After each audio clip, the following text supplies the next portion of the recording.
What's going on, everyone? Welcome to another episode of the Proverbial Life podcast. This is a podcast that encourages Christians to look to Christ, live wisely, and leave a legacy behind for generations to follow. Hope everyone's doing well. Good evening. Tonight, I have a special guest with me that I will introduce here in a moment. For those of you who are new to the Proverbial Life, if you would like to support this ministry, you can do so by going to patreon.com/proverbial life.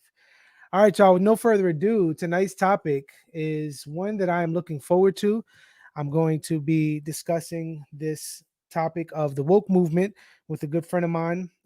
We're going to discuss this topic at hand, which is, does the woke movement negatively impact those it seeks to help? So, as we get started and people trickle in, please do me a favor and share this episode. Share it on your social media platforms and engage with us. If you have any questions, you can ask, and Lord willing, we'll be able to get to them. If not, then we'll get back to them some other time. So, with no further ado, let me bring in my guest for tonight, Mr. Doctor yet or no? Not yet. All right. All right.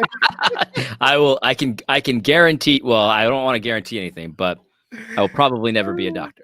Yeah, I hear you. I hear you. Cool, man. So tonight I have my guest. Y'all know him. If you don't, his name is AD Robles. AD, I prepared this introduction for you. Let me know if this is sufficient. You ready? Okay. So AD is the host of the AD Robles YouTube channel, where he gives an uncompromised Christian commentary from a biblical perspective on everything pertaining to social justice, the woke movement, which could be a synonym, the Gospel Coalition, ERLC, and my favorite, Dr. Eric Mason.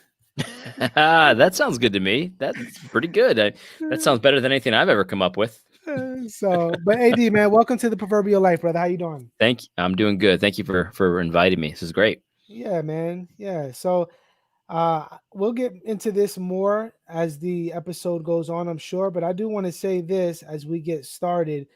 For those of you who either love me or hate me for this reason, you can partially, because I don't want to give AD the onus of my mishaps, but you can partially thank AD for me not being woke anymore. And I shared this with you, brother, but man, I remember I was it was a Sunday. I was in my room preparing for work for the week. Just I usually iron my clothes for the week, and usually just play a bunch of YouTube videos. And I came across this Latino that was talking about justice, and I was all about justice. So let me hear what he got to say. And so as I'm listening, man, this is around the time you were listening. You were talking to is it KB? Yeah, KB. Yeah. Yep. And man, it was like a drug, bro. I just kept playing it, and it was refreshing to me because I really felt like the scales. It was like the aha moment. Like, wow, like I really, and then I saw all the issues that I had and why. And we can get into this some more as the podcast goes on, but some of my issues and really how they were exposed as I was listening. There was some other brothers too, man, that the Lord used. Yep. That I just praise God, man. God is good. So thank you, brother. Thank you for your ministry. Yep. Yeah, you're welcome. Well, it's funny, I was actually mentioning you. I didn't mention you by name, but I was talking to someone who he's on the right side of this issue, but he's got a very different approach than me. And we were talking about that. And he expressed surprise that anybody has ever, I'm not going to call it converted, but like became unwoke because of my content partially. He was like shocked. He was like, how can that happen without you being winsome? And I told him, I don't know, but it's the truth. What can I say? You know what I mean? But I'm glad to hear it, and I'm glad it's helpful and all that kind of stuff, man. Yeah, man. And that's one thing I really want to encourage our listeners tonight with is this. God is sovereign, right? And we say that and we believe that like theoretically, right? And I'm sure we believe it obviously in real time as well, but we have to remind ourselves of these truths. Like they're different communicators. There's different styles. There's different personalities. But God is sovereign, and He uses the truth of His word to convert sinners. And even to discipline His people and to bring them back to where they should be. That's right. Because I know for certain, man, I was a believer, but Yeah. I was confused. I likened it to this lull that was over me, man. And the Lord was just like, enough, like Yeah. now time to get up, and it was like, man, I could see, like, wow. Yeah. Well, this Uh, is why I like people that that are have a softer approach than me. I like that because God, if you look at the Old Testament, there's just different kinds of people that God uses. Some people are brutal and hit you over the head like a sledgehammer. Some people are weeping and crying. Some people are a mixture of both. You got David who's slaughtering Philistines like it's the nothing, like he's someone from like the movie 300, but at the same time he's writing poetry and stuff like that and singing songs. Like God uses all types. My favorite example is the Ezra and Nehemiah thing, because those two guys, they were ministering at the same time, roughly. Nehemiah's pulling people's beards out and beating people and stuff. And then Ezra's just, he kind of is like more, all right, let's pray about this first. And we're going to think about this. And you know what I mean? Like, and God uses both types, man, because there's different kinds of people in the world. There's some people that need to be beat over the head a little bit. I'm not saying that's you, Edwin, but I'm just saying someone like me actually is that kind of person. Yeah. I need to be smacked in the face metaphorically sometimes. Yeah.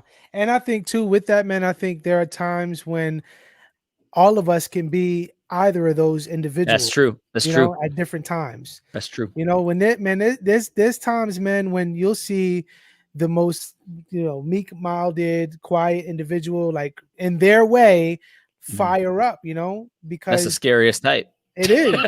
Yeah, it is, for real. It is. And that's the thing, man. Like for believers, we have the Spirit of God living within us, man. And when we see how even just and we're gonna get started here in a moment, y'all, but when we see and not to liken Jesus with the mild-mannered kind of thing, but we see Jesus tear up the temple, that was something that was intentional. And the reason why was because they made his Father's house a mockery, right? They were blaspheming God. And when Christians are in an environment where God's name is blasphemed, the Spirit of God in them, right? Because if they're walking in step with the Lord, the Spirit of God, they'll put some fire in our bone, man. Good stuff, man. Good stuff.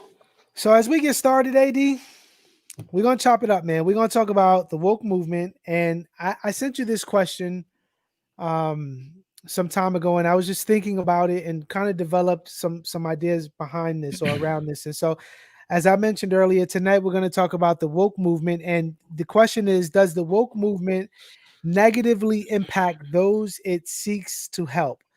And so I want to throw that question out there. But before we actually answer the question, I want to peel this back a little bit, little by little. Okay. So I want to define some terms, and I need your assistance, AD. I need your assistance, because if y'all don't know, AD's channel, it revolves around this topic, and other things, but primarily on this topic. And so I want to talk to you about this, and I want to kind of get your insight on this from your perspective. So sure. Number one, brother, if you could briefly define what is the woke movement, and with that, what does it mean to be woke? How would you identify someone who's woke? Yeah, it's just a tough question, of course, because everyone's going to have a different view of what being woke is. But to me, the fundamental thing is that if you talk about the issues of race, gender, sexuality in such a way that it's really more about power, who's the oppressor, who's the oppressed, and that's it. There's basically no other thing that's talked about. It's like there's a group that's being oppressed, there's a group that's the oppressor.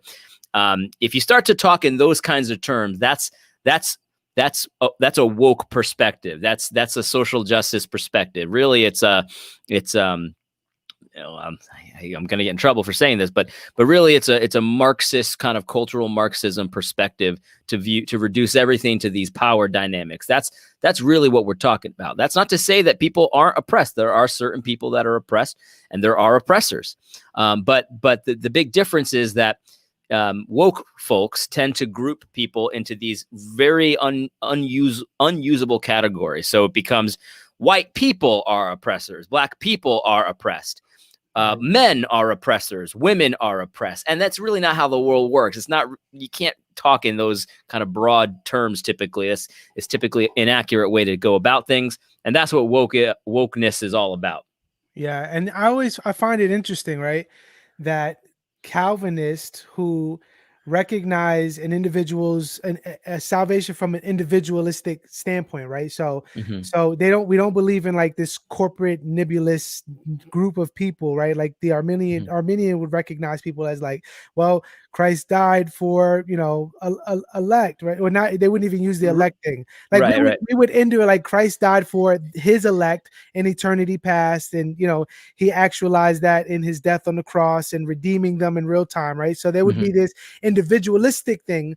But Yeah. now it's interesting that you have Calvinists who believe in that sovereignty of God, individualistic thing, but then now they get into this corporate thing where now it's like, now we're going to deal in the category of groups. So this white people are oppressor, and black people and people of color are oppressed. Right. And the easiest way to kind of illustrate this is if you're watching this right now, you know that the definition of racism and racist has changed. I mean, in the old days, it just used to mean that, I don't like people of a certain skin color or a certain ethnicity, and I don't like them. I don't want to be around them. I treat them differently. That's what racist used to mean. But now it just means that you benefit from being a certain color. And if you're not actively trying to get rid of that benefit, then you're a racist. That's why we got people that'll stand up and say, I'm a racist and I'm trying to do better. And they haven't done a racist thing in their entire life, but this is new definition coming in because it's about power. And this person's essentially saying, when he says I'm a racist, is that I've got power, I guess, and I've used my power to my advantage, and I never even knew it. Like that's the easiest way to kind of illustrate the whole woke idea. You hear people talk about whiteness, blackness, being a racist without ever doing anything racist, unintentional racism, internalized racism. These are the terms of the woke movement.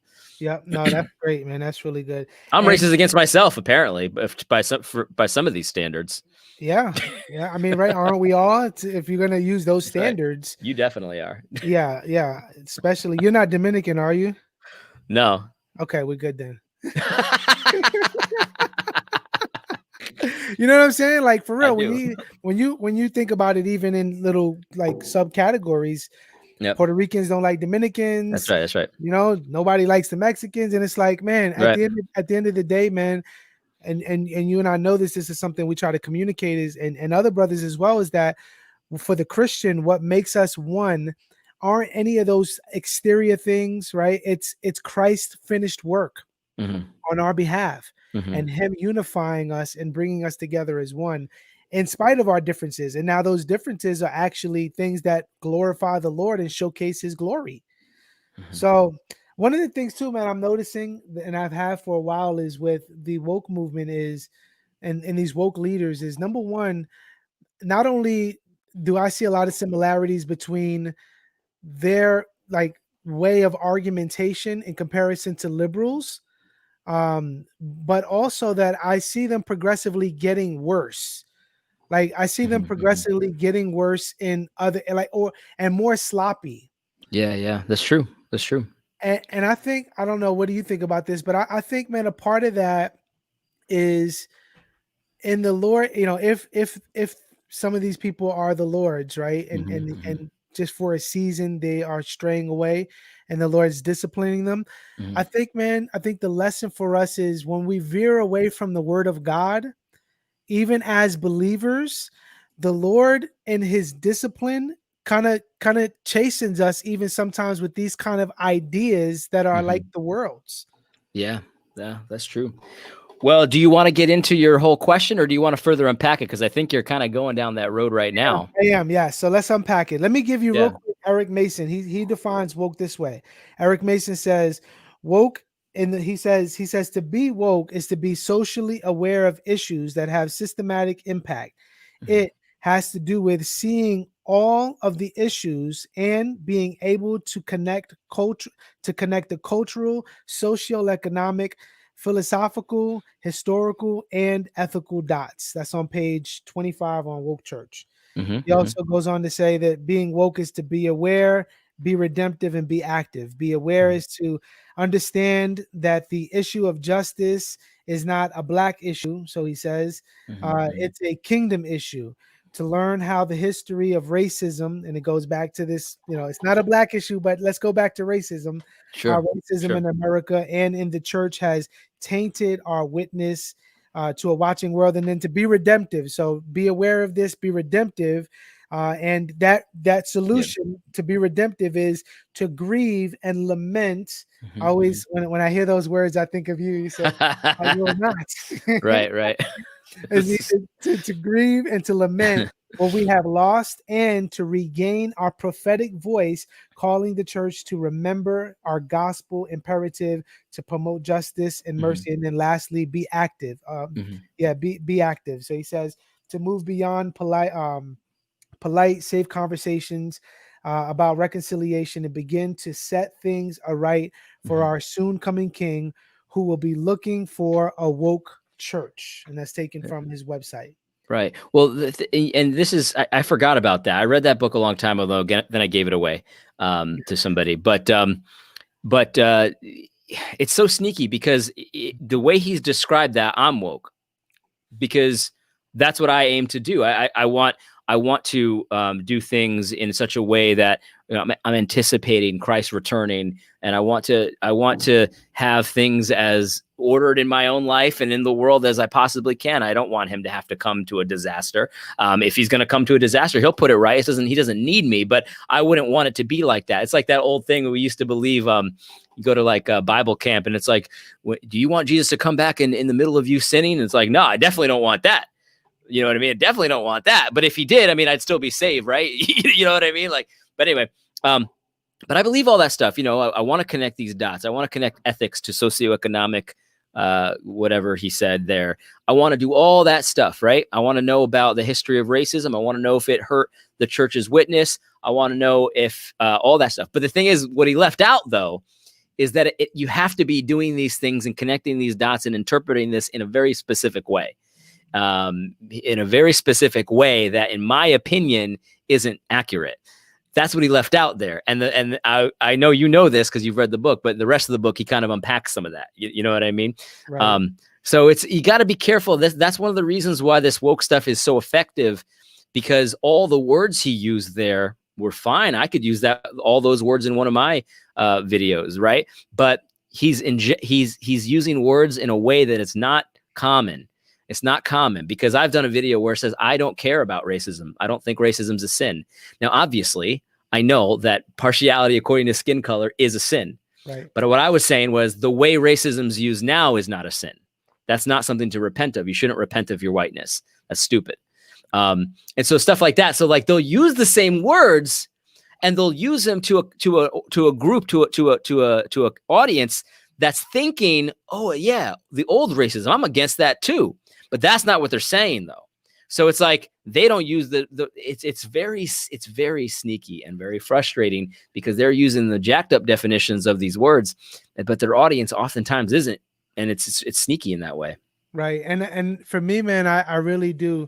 I think we can miss this or not be aware of it, not be awoke to it. But this concept of spiritual warfare, man.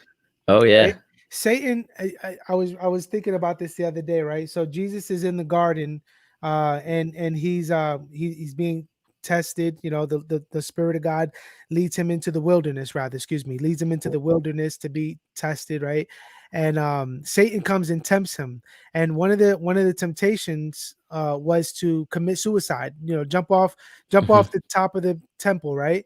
Kill yourself, because, and he quotes him Psalm 91 verses 11 and 12, and he tells him God will uphold you, his angels will keep you, all this, right? But what he doesn't do is tell him verse 13, where in verse 13 it says that the adder, his head will be destroyed. In other words, going back to Genesis 3. So Satan will use the word, but he twists it, and he doesn't give you the whole context, right? And yet, and in a lot of ways, man, this, consciously or unconsciously, this is satanic.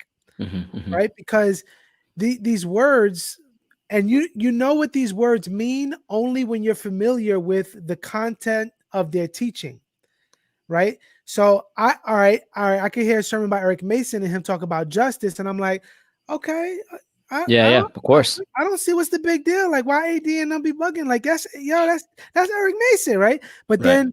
then you see him preach this past week, and now he fleshes out what he means by those words. You know, Yeah, so that's right. That's right. Well, it's so interesting, and sorry to cut you off, but I actually just wrote a short article for the there's going to be a magazine at the Fight Laugh Feast conference, and it's about this exact topic, and that's what I called it. I called it satanic. It's a satanic way to use the Bible, because it's literally how Satan used the Bible when he was tempting Christ. He used the words, but he took all the meat out of it. He used it as like a slogan. And so, but Jesus couldn't be fooled by that because he wrote the thing. So he can't be fooled by that. But we sometimes can be fooled by that because we didn't write it. And sometimes, we don't study it the way we ought. We don't memorize it a lot of the time. I'm not speaking for everybody, but I know I sure don't as much as I should. And so I can be fooled sometimes by stuff like that. You could, I even did a video yesterday where I talked about, like, if you read me these verses, but skipped these critical ones, I probably wouldn't have noticed. Yeah. You know what I mean? Because I just don't know it. So yeah, you're right, man. It's a satanic way to use language because it's literally how he did it. Right. And one thing, man, is as we move on, but I do want to say this because this is important. And I'm listen, y'all, just for context again, I was woke, right? And I'm not proud of that, but I know Sure. I know not only what they believe, but I know psychologically, like, and I can't read everyone's mind like that. Well, of course, yeah. But psychologically, I know, like, the language, and I know wokeness, like, you know what I'm saying? And so for me, brother, for example, let me give you an example. D, where he says, be active, right? Okay. Like, all right, my mind, all right, be active. Okay, well, Right. have living faith, go out, make Amen. Yeah. disciples of the nations, where there's injustice, we speak truth. We want to hear the case out. But then, bro, listen to this. He says, be active to move beyond, ready, polite, safe conversations about reconciliation. Okay. Right. Okay. Now, what does that mean? Yeah, right.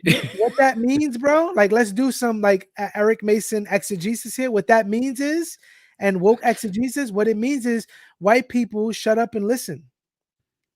That's what that equates to. Like, you have power, we don't. You have to, disavow yourself of that and give us, kind of, like give us what's ours because you've oppressed us for so long. And we can't just have, like, and this is where you get the Matt Halls. Matt Halls, like, I'm a racist, that's where you get that from. Yeah, that's right. That's very true. That's very true. Anyway, let's move on. Cause that really stands out to me, man. I'm like, and It's the critical strategy, though, because if you come into the Christian church guns blazing and you instantly start talking about things that are obviously unbiblical, people know enough of the Bible to be like, never heard that one before. Right. But if you start to say, you should be active in the culture and you should be for justice because God's for justice and all of these things, but you're injecting meaning into the word justice that's not really there, that can be very effective. And and then what's crazy is, all right, you don't believe us. You don't believe us people is because of people of color and all this. So then we'll hold up, we'll get Ted Tripp hostage and let him do a video and tell him to, like, look up the word, justice. And it's like, yeah. Nah, it don't work. that was so cringe, man. Yeah, people might not know what you're talking about, but yeah, the way you don't do this is to just Google the word justice and say, oh wow, the word justice is in the Bible like 100 times. I must be biblical. Like, that's not how you do it. No. And a lot of these guys, man, like, and y'all, just so you know, we are going to talk about some solutions here. But yes, a lot of these guys, man, they want us to bank on who they were 5 years ago and who we were 5 years ago, That's right. That's right. right? But times have changed, and we're called to be Bereans. That's right. So moving on, man. With that being said, so we talked about the woke movement, what it is. We gave a definition. We looked at Eric Mason's definition. So now moving on, who does the woke church claim to be helping? I think this is another point, right? So the question was, just to remind everyone, does the woke movement negatively impact those it seeks to help? So the question is, who does the woke church claim to be helping? What are your thoughts on that? Right. So it's going to be the oppressed class, and it depends on what your context is. So if you're talking about race, the oppressed class is blacks typically. Sometimes they'll remember Latinos, but it's typically just blacks. We're usually just left out of this conversation completely, which I'm fine with. Just leave me out of this. Well, we fall in the brown category. Right. Leave us out of it. But Which anyway, is funny because the brown category is like Asian and Indian. Yeah, that's right. That's right. That's right. Anyway, so in sexual or gender, it's women. In sexuality, it's LGBT folks, things of that nature. And there could be a few others, but those are the big three. It's LGBT, it's women, and it's black people. And if you're all three, then they're there for you. That's where intersectionality comes in. Yeah, for sure. Yeah. I've heard what's the individual who does the podcast with Jameer Tisby on Pass the Mic? What's that? Burns. Yeah. I've heard them say that we're for justice no matter who is for.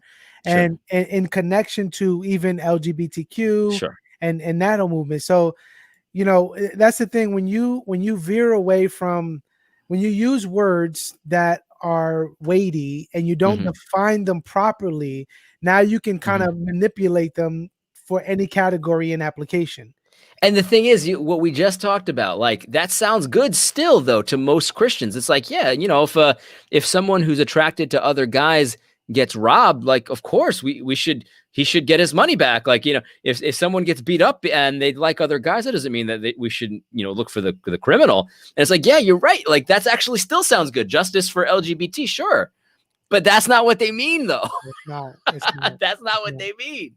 It's not. And if that is what they meant, this is another thing. If that is what they meant, then we don't need the woke church, right? Because we already have the great commandment, right? Right. Like, we already been given the love God, love your neighbor. Right. Like, we have that already. But one of the things they want to do is they want to make you think that woke church is synonymous with love God, love your neighbor in the same way Jesus meant it. And it's not. It's not. That's right. There are some big names that say exactly that the woke church, that critical race theory, it's just loving your neighbor. Right.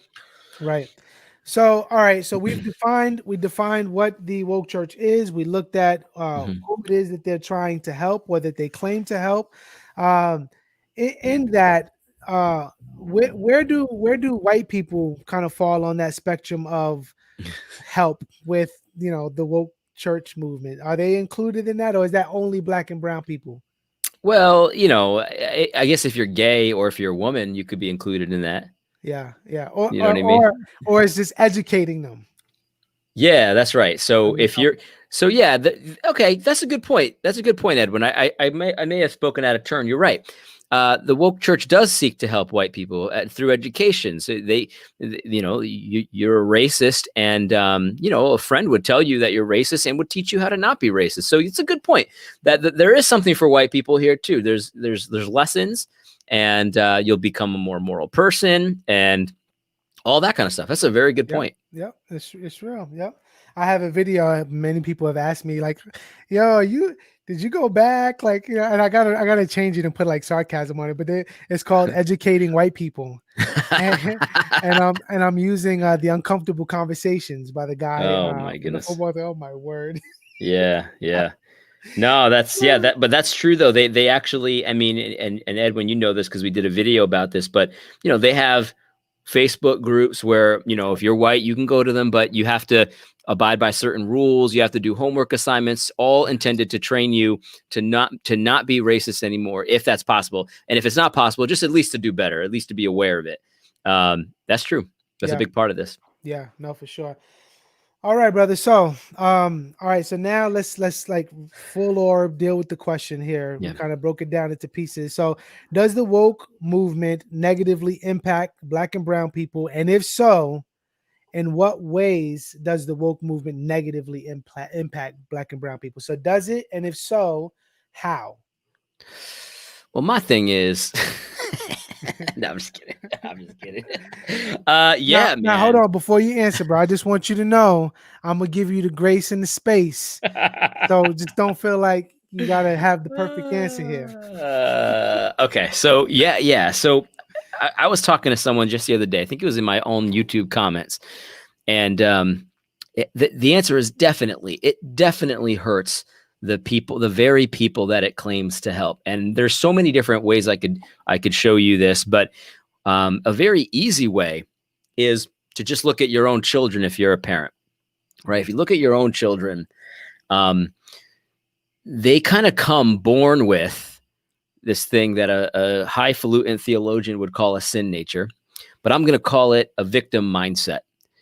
They feel victimized all the time. Like even just today, my son was up there. My wife is trying to potty train him. He's 3. And he's just been our first son. It was easy. No issues. This one is just not wanting to do it. And so he feels like when he's put on this toilet, he's being punished. Like he's like, how could you do this? And he's getting so mad and he can't even believe that he's been victimized this way. And it's the same thing with everything that doesn't go his way. It's like he doesn't get the right dinner, he's a victim. He doesn't get the right treat, he's a victim. His brother gets a better toy than him, he's a victim. So it's like people come with this. They're born with this. And parents, part of the job is to train them out of that. That's not a good way to look at the world. You're not always the victim. Sometimes you are, but you're not always the victim. So with our children, we know that we have to get rid of that inclination to constantly be looking at yourself as the victim. And so the reality is with the woke church, I often call it childish because it's very, very childish. This idea that I'm a perpetual victim. And the thing is that we have to be somewhat careful because there are real victims out there. But this whole idea of the woke church, it's like you read some of these articles and it's like, no matter what happens, I'm being victimized currently, no matter what. It doesn't matter if the person looked at me the right way, they gave me a smile, they didn't give me a smile, they moved into my neighborhood, they moved out of my neighborhood. It's gentrification, it's white flight, it's it doesn't matter. Like we've seen the memes where it's like, whatever it is you do, there's a word for it that makes you wrong and makes blacks the victim. And to be feeding that mentality is essentially just nurturing and feeding the sin nature, because that needs to be put to death. This idea that everything's against you and everything will be fine for you if you weren't just constantly being victimized. This is a pity party. You can call it, there's so many different words you could call it, but it's really just sin. Yeah. It's sin, it's a lack of contentment with what God has given you. It's that's all it is. It's just sin. Our children grow up like this, and we train them that that's not how they're to act. We train them that God is good to us. He gives us all of these good gifts, and we have to train them that the world's not out to get you all the time. And so, even if you just look at that similar analogy, you can see that to cultivate a mindset where I just saw one today where this woman was complaining about the smiles that she gets from white people when she's in the street, because it's a smile of like, oh, I'm not one of those white people. Like she hates it. So it doesn't matter if you call her a racial slur or you smile at her, she's still victimized by it. Yeah. And so it's like, to cultivate that mindset is extremely harmful. One more thing I want to mention before I let you jump in here. Yeah. The other thing about this is, even if you are a victim, okay, so let's just say you are actually a victim of a racial incident. I've been a victim of a racial incident. To view yourself in such a way that there's nothing that like that victimization is I have to focus on it so much that I can't just get things accomplished, like to put all of your success or failure based on these external factors, I don't think is a very helpful thing for people practically. And I also don't think it's a very Christian way to look at things. Like, God commands us to work hard.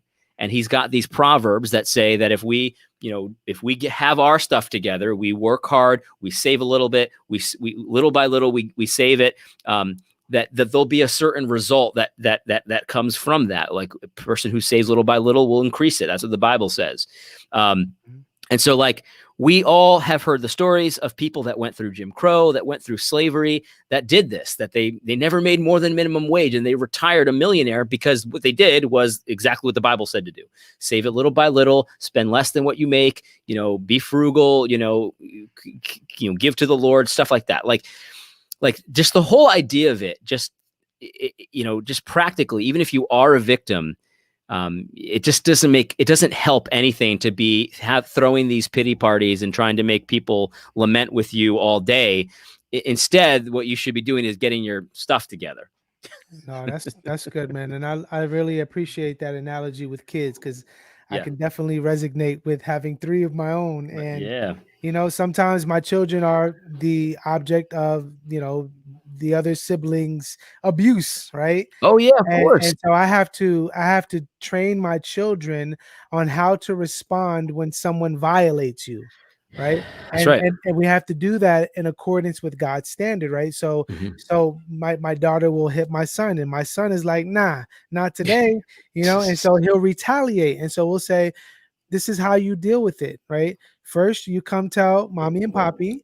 You let us know what happened if we didn't see it. And then now we can walk through, get all the information, find out what happened. And so you need to control yourself, though, because Jesus said, vengeance is mine, right? Right. You don't take this matter into your own hand, and now you give violence because your sister enacted violence on you, or whatever the case is.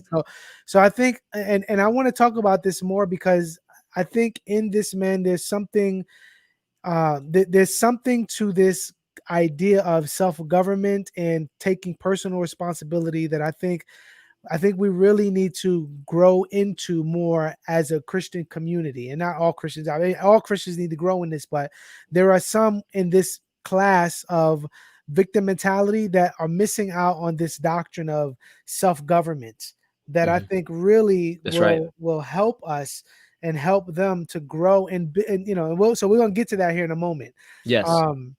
So one is the victim mentality. Wholeheartedly agree. Another one I thought about, man, in relation to how this negatively impacts Black and brown people and the people that it seeks to help, is the removal of personal responsibility, right? It's not really my fault. Right. And it isn't Black people's fault. It isn't brown people's fault. Right. I spoke to a young man today, fellow Latino, and he came to me and he looked, I mean, he's not a believer, but he looked ragged, man. And I said, what's good, man? You good? He says, yeah, man. He says, man, I'm just trying to get my life together, man. I lost my wife. I lost my girlfriend. I lost my kids.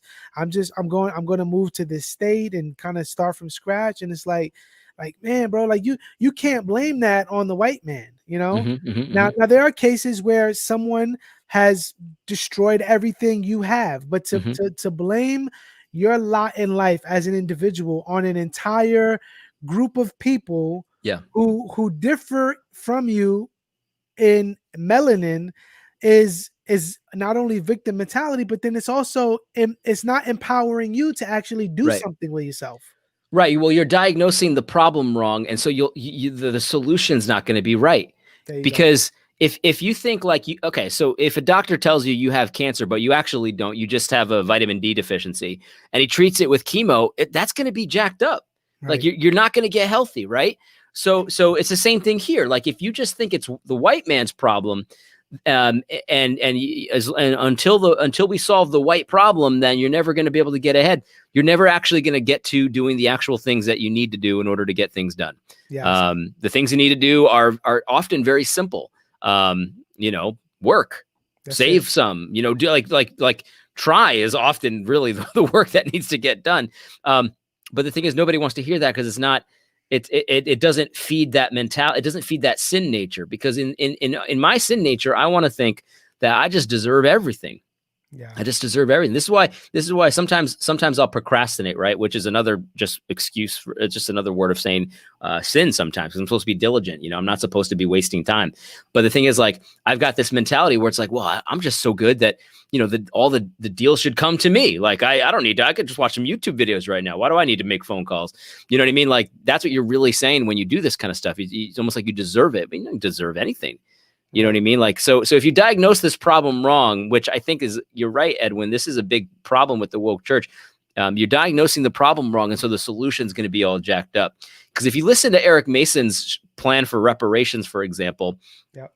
And you hold out your hope that you're going to get all the white money, but you're never going to get the white money. Let's just face it. You're never going to get it. You're not going to actually take the steps right now that could set up your family generations down the line. There's this one black guy that I love. He's not a Christian, and he's pretty woke, right? But I like him because he's the kind of guy that's realistic. He's like, look, he said this once. He said, we're owed reparations, but you're never going to get it. So just start now, saving money and investing and doing smart things now, so that you can set up your family 3 years down the road. This guy should be a Christian because he's thinking generationally, right? Yeah. He's thinking about your children's children. And that's how we all have to think. And by the way, that's how, people that are rich got that way, because oftentimes it's been something that was instilled in them from a young age. Now, of course, there's always self-made people that didn't get a dime from their parents. But the thing is, that's not how it typically works. It typically works where you have multi-generational wealth, would be, houses that were owned by your grandfather, farms that were owned by your grandfather that they still have in the family, stuff like that. And the good news is that all black people and all Puerto Rican people and everyone can do that right now. It just takes discipline. And I understand it can be tough to cultivate discipline, but it's possible. So these are all biblical principles, by the way. The Bible literally says that a righteous man gives an inheritance to his children's children. And so if you're black or white and you're, vibing on Eric Mason's reparations sermon, but you're not doing the things that'll set up your kids and your kids' kids, yes, that's a sin problem.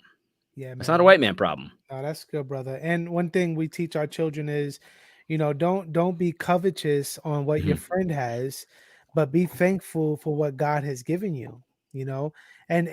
So someone owns lands, but we just purchased our own home. Well, it's not acres, right? Sure, but it's ours. We worked hard for it, and we're gonna pay it off. And guess what? My kids, let's say their names. The other day I was talking to my kids, and I said, baby, one day, and son, this is going to be your house. It says, really? Right. That's right. I say, yeah, buddy, this is your house, Papa. That's why we're taking care of it. We're cleaning it. We're going to fix it up, and if you and your sister want to live here or rent it out, like this is going to be your house. And they just lit up, they were excited. That's right. And that's right, bro, man. I don't come from money, but I work hard, and that's our mentality, man. Whatever. And if it's whatever it is, that the Lord has given us, we're called to be faithful and have the mindset to increase if God permits, and then pass down. Well, Edwin, and the thing about what you just said is you could start anywhere. It doesn't matter if you have a house now or you don't have a house now. You could be renting right now, apartment. You could be in the ghetto right now. It doesn't matter where you are. You could start where you are. So it's like, okay, I live in the projects right now. I don't have any money. What do I need to do so that I could set up my kids and my kids' kids, right? Okay, there's some basic things that you have to start with. You got to set up a budget. This is not sexy stuff, right? This is mundane, but it's spiritual though. You got to understand this is spiritual stuff. So you set up a budget. You figure out a way to either increase your income, or maybe you got to take a second job, whatever you got to do. But you need to figure out a way to spend less than you take in. I set a little aside. It's not going to happen overnight. It's going to happen over maybe a decade. Maybe it takes you a decade. But the thing is, you could start anywhere. And maybe the first house you buy is a fixer-upper. It's a junker, and you need to put in some sweat equity and stuff like that. This is how it's done, man. This is how everybody does it. You got to start somewhere. And the reality is that my parents, when they came here, my grandfather was poor, man, dirt poor. Didn't have a he had a dirt floor in Puerto Rico. He always tells me the story, and he tells me how terrified he is of lightning, because when he was a kid, he was walking to his hut and lightning struck, right there. And he got all these stories, man. He lived in the sticks, and then he got here, and he did what God told him to do: save a little bit, little by little.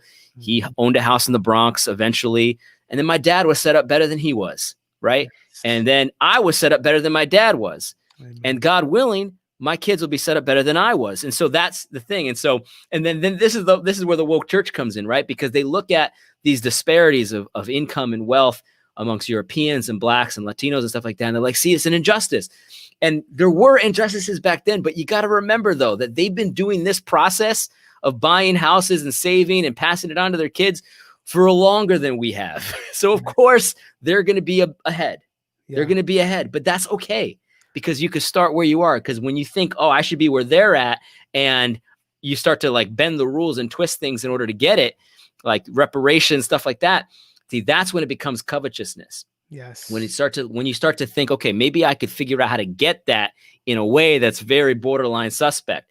But the thing is, if you want to have that, yes, it doesn't necessarily mean that's covetousness if you do it the right way. You know what I mean? God will honor that stuff, man. And when God says, it's, the person who saves little by little will increase it, it's not like a formula. I'm not talking health and wealth kind of stuff. But what I'm saying is that's how it works. I mean, if it stands to reason, you save a little at a time, eventually it's going to be a lot. And so it's like God will bless that. He will honor those efforts. So when you start to, that's faith, man. That's why I say it's spiritual. It's like when you start to think in these ways, it's like, okay, I don't have any money right now. And the Bible says I'm supposed to leave an inheritance to my grandchildren. So what do I got to do? I'm 40. I'm behind the 8 ball here. What do I need to do? Yes. And for me and my wife, it was the same thing as you and your wife. We wanted to buy a little house, right? So we did. So we bought a little house. Like you said, it's not acres. It's a starter house. And the plan right now is to just keep it. And, we're not going to necessarily do the big upgrade like some people do. We're probably just going to keep it and rent it out and just keep doing that as long as we can until I pass away, I guess. You know what I mean? And then hopefully the kids will have it. And, imagine if we could figure out a way, you and I, Edwin, we didn't come from money. Imagine we could figure out a way but when we die, we have 2, 3, 4 small houses. And then our kids have those houses when they start working. Yes. Imagine that.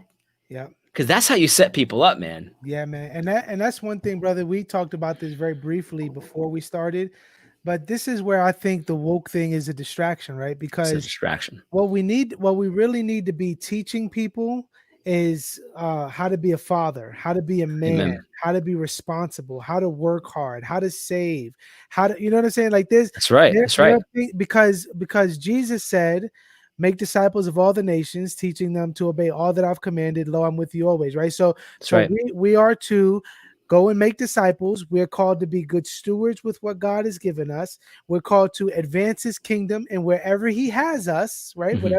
Whatever your gift is, whatever your calling is, wherever you're at, you stand as an ambassador for Christ, faithful with what he's given you, with the gospel on the tip of your tongue, ready to proclaim the good news. Yeah. Right. That's it. And be faithful. Like, love your wife, raise your children up in the admonition of the Lord, save your money, leave something behind as best you can. And that, that's it. But we gotta stop and talk about this. And I get it, I do. Yeah.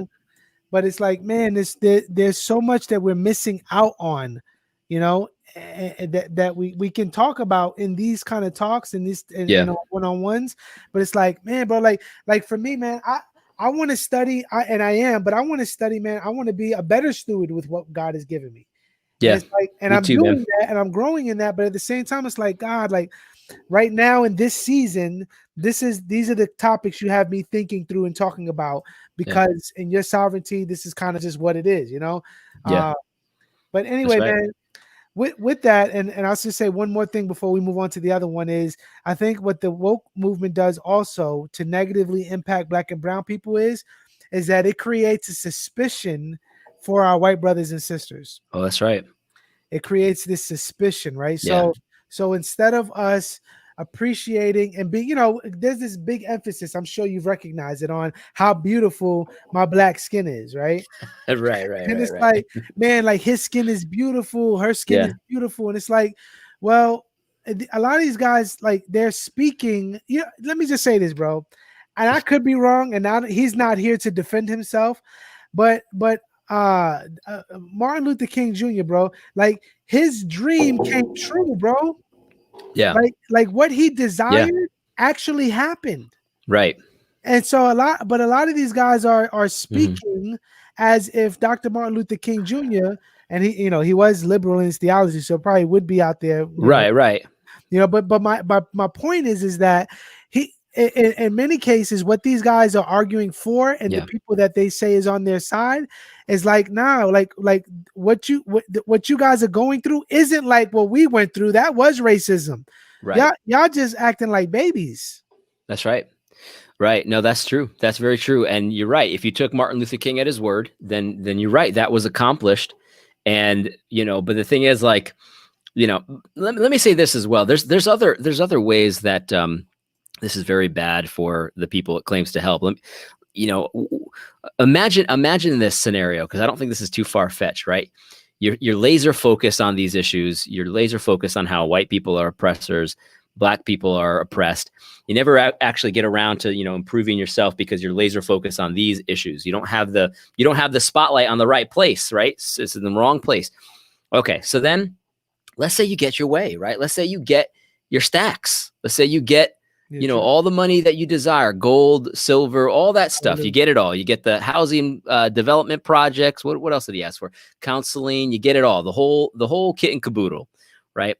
But the problem is, though, that the Bible actually says that wealth that's gained in a hasty way, it's fleeting. Yeah. It goes away. It's not. That's the contrast of saving little by little. Like, that's the contrast to it. And it actually becomes a curse to you. That's right. It becomes a curse to you. And sometimes it's easy to see this, like there have been studies done on companies that engage in like very aggressive diversity, hiring practices. And what ends up happening is that actually minorities are hired less, because hiring managers aren't stupid.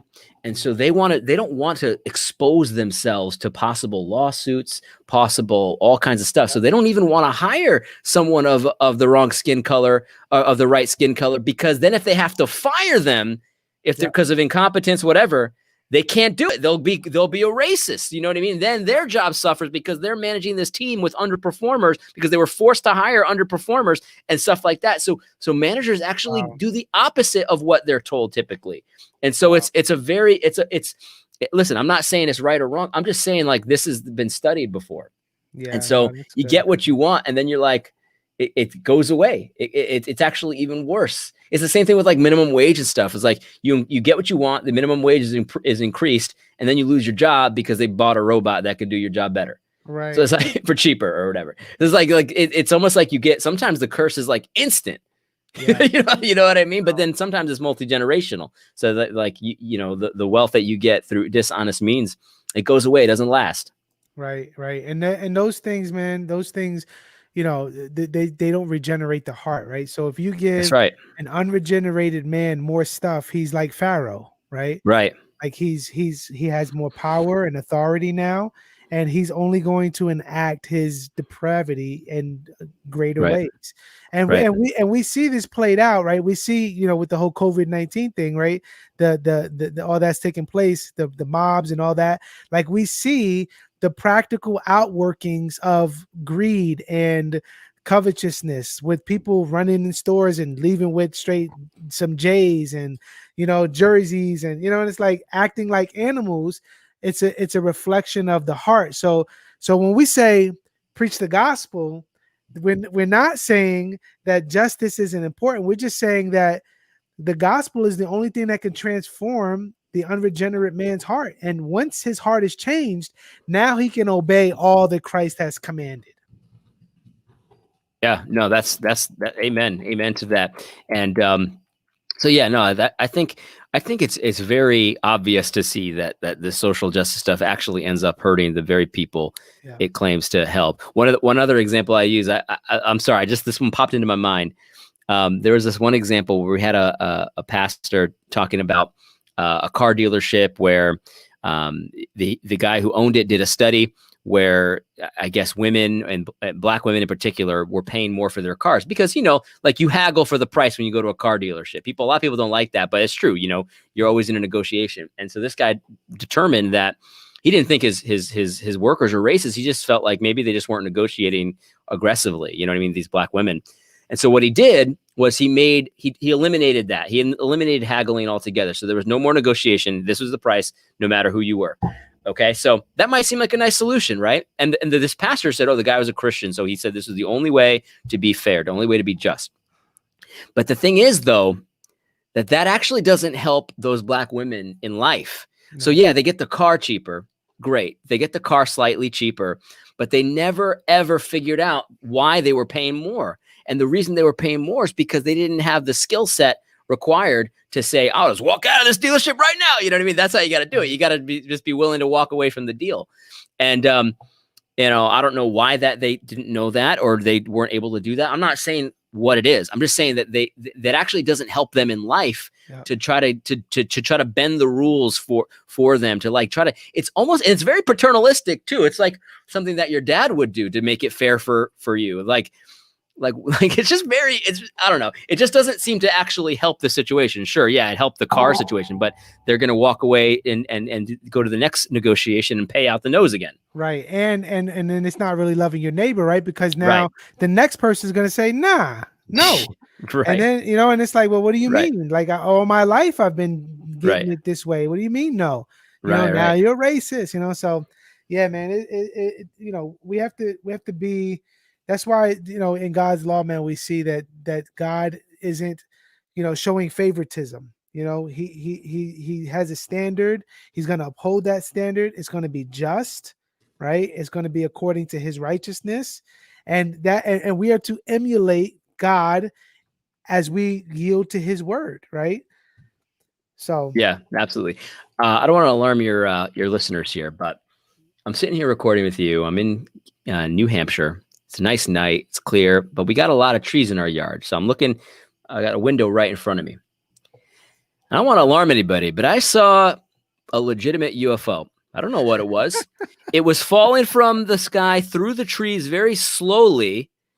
I don't think it was a plane, but I don't know what it was.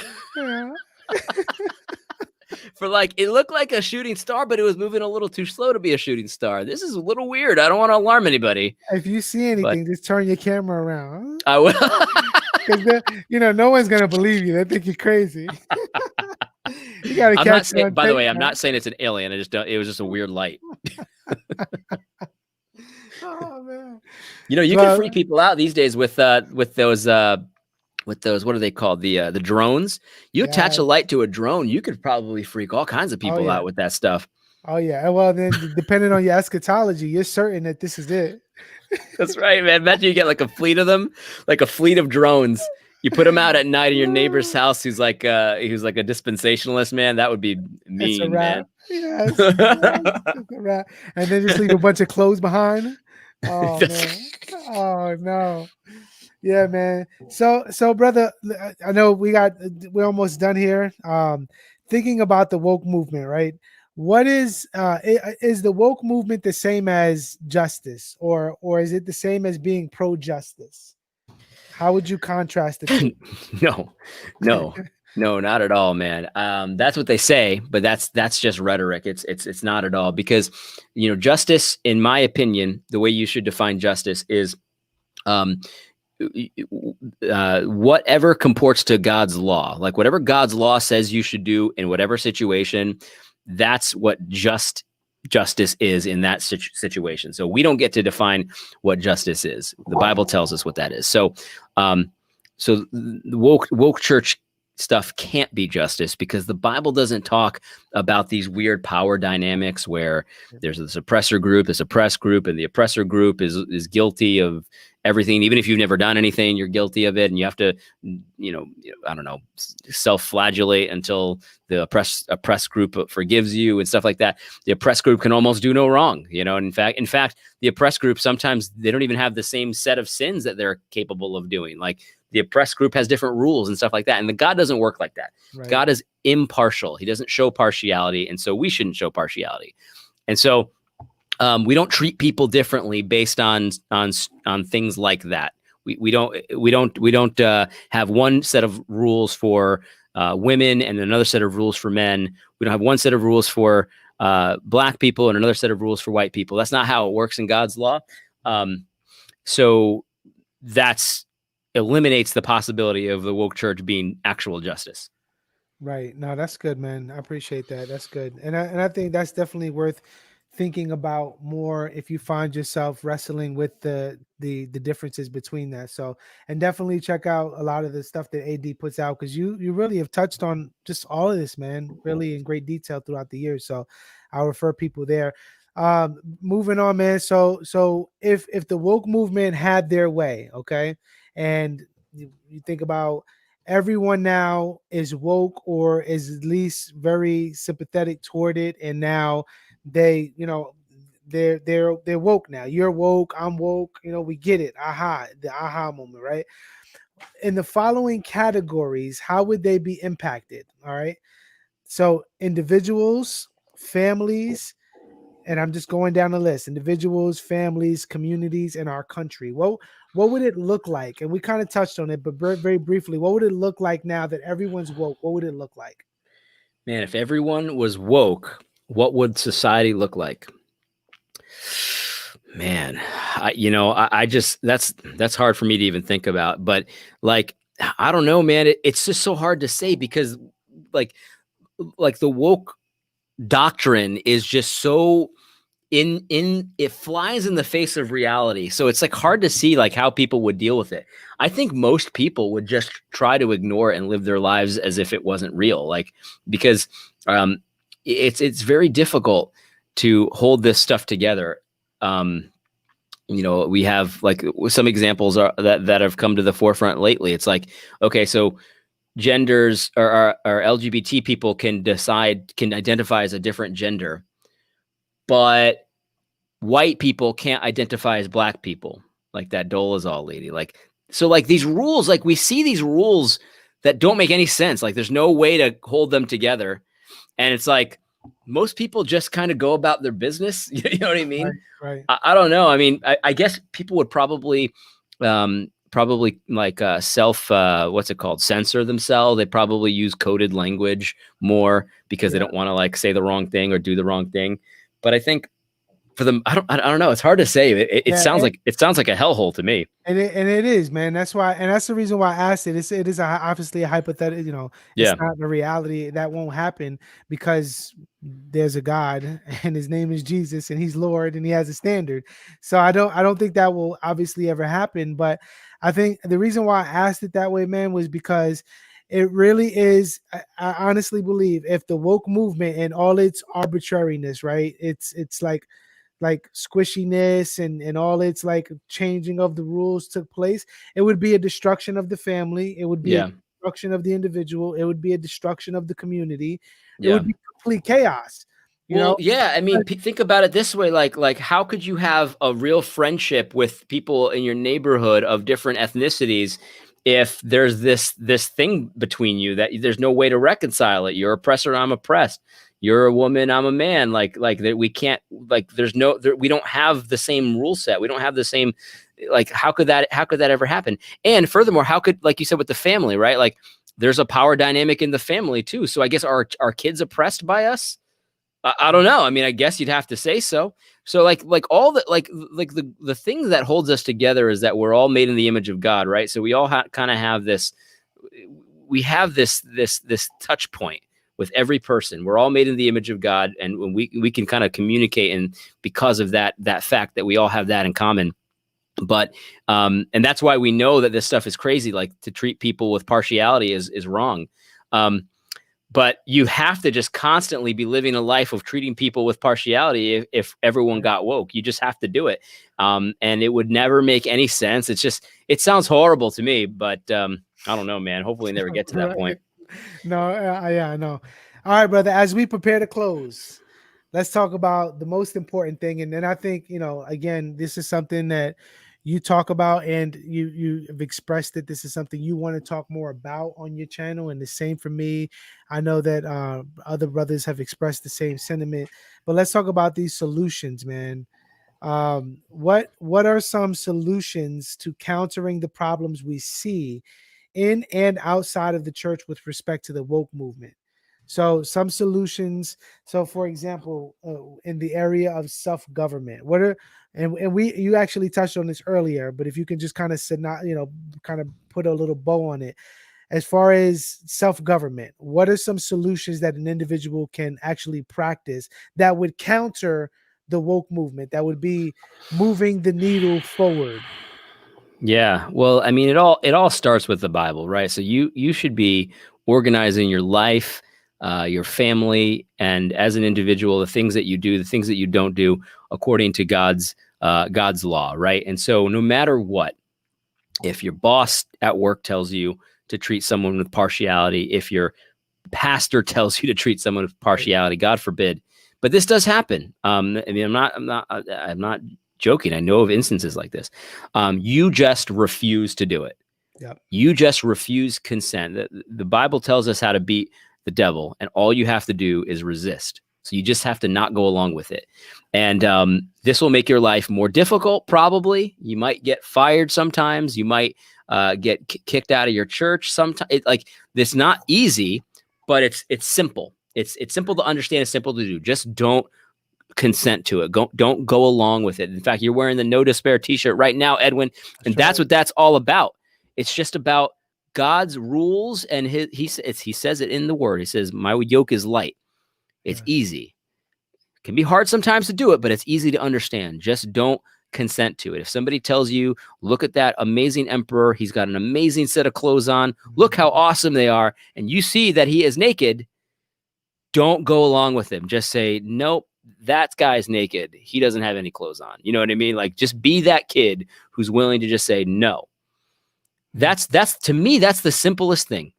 Learning how to say no when somebody's telling you to do something that you know is not right. Yeah. And with that, man, I think this is because you touched on it with respect to reading your Bible, right?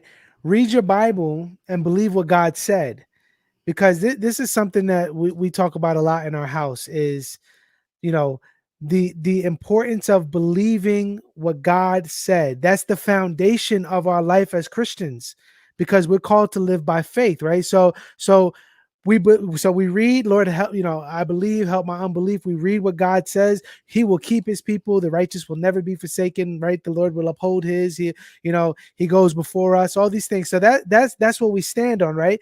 Now, practically, my boss is telling me to bow the knee. And by faith, I say, right, I can't. I'm a Christian. I love the Lord. That's by faith. But that by faith is standing on the promises of God. Right. So, but some people, they haven't walked with God. Right. They haven't been through nothing, or they've compromised, and there is no strength. And so it's like the fear of man kicks in, which we're all prone to, right? The fear of man kicks in, and now it's like, well, God knows, da da da da. And the more that happens in your life, the weaker you become. Right. Yeah, no, that's so true. That is so true. It always, that's how sin is, man. Like you compromise a little bit, and then you don't get struck down by God. Yep. And then, if you don't nip that in the bud quick, man, it's going to be a little bit more. You start to get a taste for it. And then God, he's merciful. He doesn't strike us down immediately when we sin oftentimes, right? So we get this idea that, maybe it's not that bad. You know what I mean? Maybe it's okay. And that's how it works. So if you don't nip that in the bud right away, you don't resist the devil. You don't let him, you don't cut him off at the point when he gets that foothold, right? Yes. That's where it gets super dangerous. And so, we all have areas in our life where that's that's important to talk about right now and to nip in the bud right now. But with this woke church stuff, you can just see it in so many examples of people getting a little bit woke, say little things that are a little bit weird. And before you know it, they're telling you that we got to separate, fellowship events at our conferences, or segregate rather. It's like, what are you talking about? Like, how did we get there? Well, it didn't happen overnight. It happened little by little. Right. All right. Two more categories: family government and local and civil government. How can we? So self-government we talked about, family government. What can fathers specifically? Because that's really the emphasis. One of the emphases of the proverbial life. So what about fathers? What can fathers do right now? Yeah, definitely. So the thing, and this is probably this going to be the same answer for both, but for the family, fathers need to stay in their lane and also protect their lane. So in other words, fathers should be teaching their kids the way God, taught us to train our kids, right? To teach our kids in the way that we should go. Teach them the law of God, teach them all these things. And so we should be doing that. Our fathers are responsible for that, but oftentimes the mothers are involved in that as well. But you're responsible for it as a father. So don't outsource your responsibility. That's what I mean by protecting your lane. Your lane is education. Don't outsource it to the public schools. Don't outsource it to, somebody else. Look, there are some good Christian schools. There's nothing wrong with that. But I'm just saying, like, don't outsource your lane to the civil governing authorities. That's my point. So you're not going to get away with it. It doesn't work. Like, listen, I went to public school. Maybe you did too, Edwin. I don't know. Some of us come out of public school and we become Christians. Right. So like the thing is, like, okay, great. So we got out, we became Christians, things worked out for us, but like, you can't expect that's always going to work that way. Right. So my suggestion for families is to do what God told you to do, stay in your lane, in your area of authority, and protect that area of authority. Don't let the government come in and tell you what to do.